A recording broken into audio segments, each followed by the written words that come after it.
Bismillahirrahmanirrahim. Assalamualaikum warahmatullahi wabarakatuh.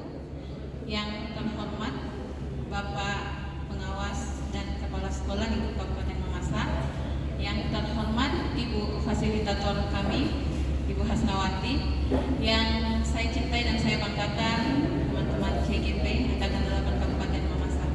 Mohon izin Bapak Ibu, saya ingin mempresentasikan sedikit rancangan program Pohon Baca dan Mading. Oke. Jadi perkenalkan, saya adalah Amira M dari SMP Negeri 1 Mampang. Oke, jadi program ini adalah program yang berdampak positif pada murid. Jadi budaya literasi sekolah dengan pemanfaatan pohon baca dan mading. Oke, next Pak.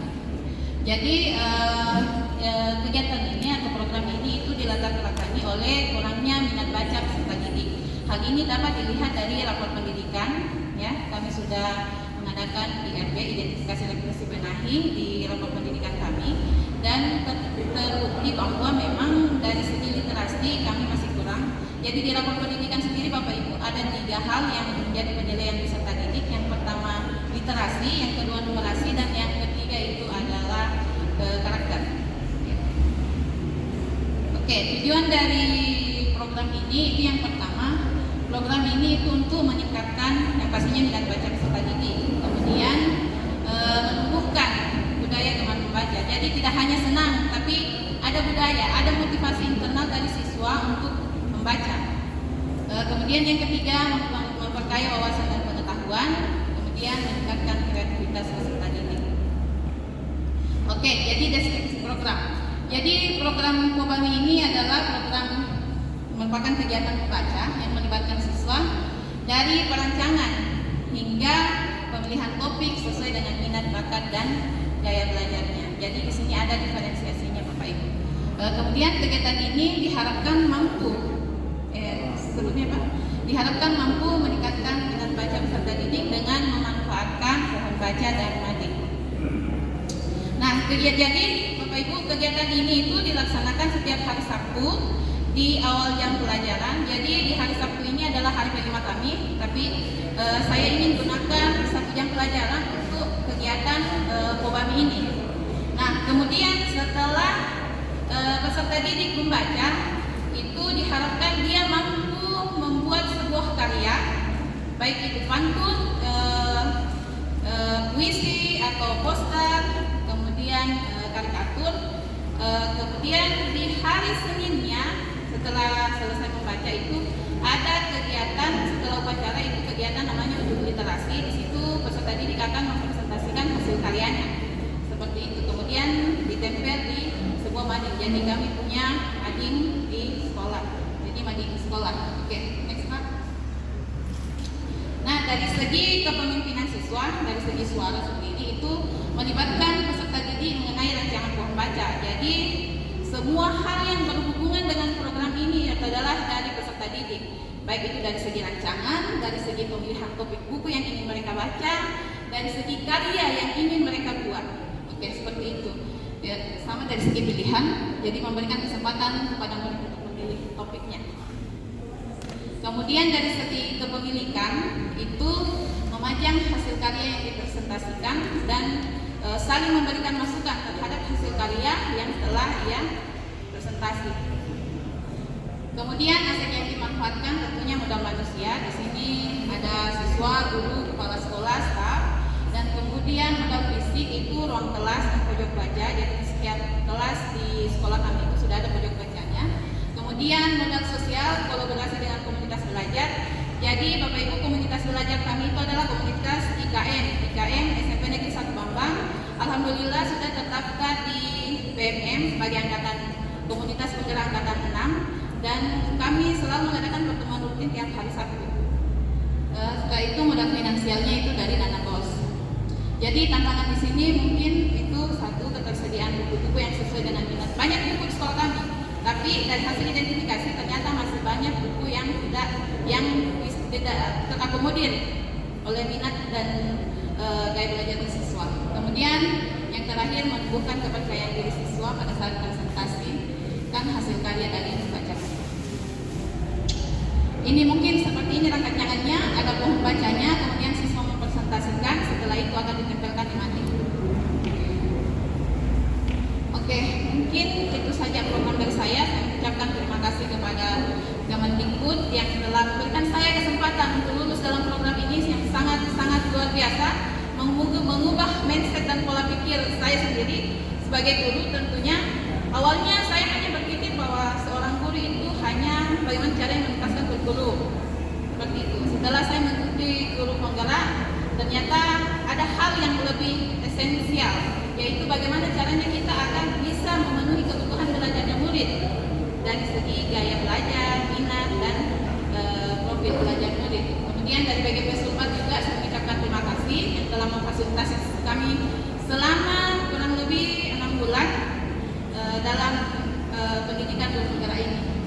Tentunya juga Dinas Pendidikan Kabupaten Mamasa, fasilitator kami, kepala sekolah yang selalu memberikan saya kesempatan untuk berkembang dan menuntut ilmu, tentunya, dan rekan sejawat saya dari SMP Negeri 1 Bambang juga yang banyak membantu. Terima kasih Bu Hasnawati. Kemudian rekan sejawat saya juga di CGP yang telah banyak memberikan masukan. Terima kasih. Mungkin cukup sekian. Oke, sebelum saya akhiri, kalau saya bilang Mamasa maju, kalau saya bilang guru bergerak, ya Bapak Ibu bilang Mamasa maju. Mohon isinya Bapak Ibu ya. Oke, guru bergerak. Satu kali lagi, guru bergerak. Oke, sekian dan terima kasih. Oke, terima kasih Bu Ami. Guru bergerak. Seperti saya pakai.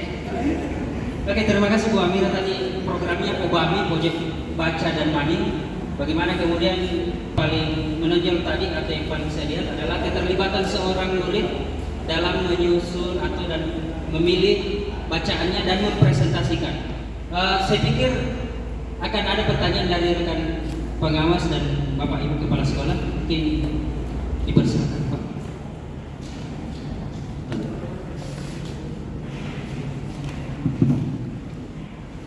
Terima kasih atas kesempatan ini. Bapak Ibu pengawas kepala sekolah, Bapak Ibu pengajar praktik, fasilitator, teman-teman guru calon GP yang terdekat. Kalau melihat paparan dari dua tadi itu adalah saya terinspirasi mengenai kewirausahaan, bahwa kalau kita lihat salah satu komponen kompetensi yang dimiliki oleh kepala sekolah itu ada jiwa kewirausahaan. Nah, ini terimplementasi secara maksimum khususnya pada P5. Jadi saya kira dengan adanya P5 ini adalah satu wadah untuk masing-masing sekolah bagaimana berkreasi sehingga benar-benar kewirausahaan memang ada. Karena dulu kalau K13 memang kewirausahaan ada, tapi itu hanya tersurat tersurat di rencana pembelajaran, ya, bagaimana bekerja keras, bagaimana berkolaborasi. Tetapi di momen P5 ini adalah benar-benar terimplementasi. Jadi saya mengapresiasi sudah beberapa sekolah yang saya saksikan pameran P5-nya luar biasa. Ya, jadi saya kira ini satu hal yang perlu diapresiasi ke depan. Terus juga tadi memang di rapor pendidikan sebagai dasar kita untuk membuat program di masing-masing satuan pendidikan itu kan sekarang ada namanya PBD, ya, perencanaan berbasis data. Data ini kan diambil dari rapor pendidikan, ya, di mana rapor pendidikan itu tadi ada 3 dari siswa, ya, literasi, numerasi, karakter. Dan satu apresiasi bahwa dari itu tadi sudah memaparkan hasilnya itu bagaimana meningkatkan literasi, dari setiap siswa.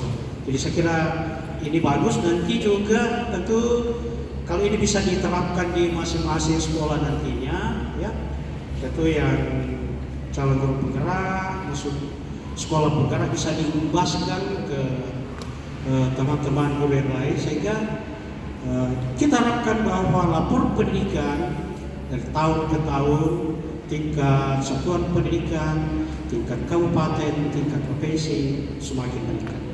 Saya kira demikian dari saya. Terima kasih, kurang lebihnya mohon maaf. Saya kembali. Oke, terima kasih Pak Pengawas.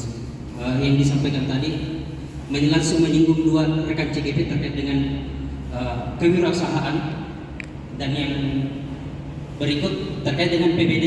Bagaimana kemudian salah satu CGP kita membuat program yang berkaitan langsung dengan PBD.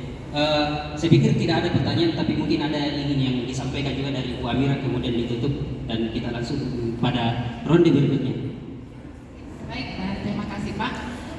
Mohon izin, kalau di P5 kami kalau kewirausahaan juga ada. Itu di sekolah kami kebetulan banyak bumbu singkong. Nah itu yang kemudian kami olah untuk menjadi sebuah keripik. Tapi desainnya dan pemasarannya dan bagaimana cara memasarkannya itu siswa yang mengatur. Jadi dari desain produknya, dari pemasarannya itu